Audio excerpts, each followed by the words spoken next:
Hello, I'm Lindsey from Outside Van, and I'm going to show you how to use the WaterBox interior shower featured in Syncline.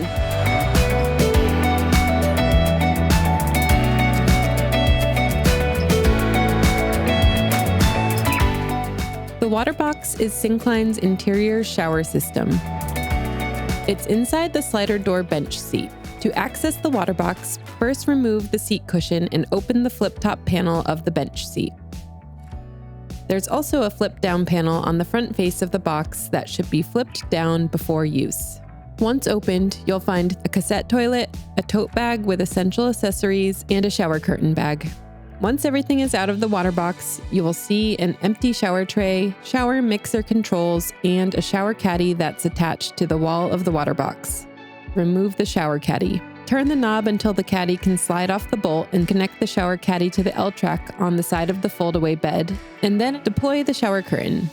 To use the curtain, you must first attach the straps to the L-track mounting points located near the ceiling.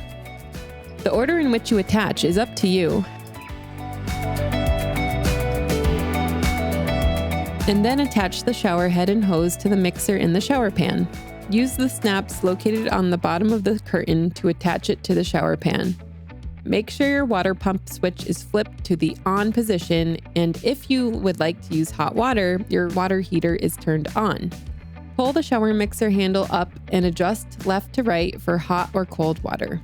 Before showering, make sure that the drain to the shower pan is twisted to the open position. Enter the shower and use the lever on the back of the shower head to control water flow. You can press down on the lever for momentary water or lift up on the lever to lock it open for constant water. If taking a hot shower, make sure to turn your rooftop vent on to get rid of any excess steam to protect the interior surface. Once showering is finished, let the curtain drip dry into the WaterBox shower pan and then pack everything up to store.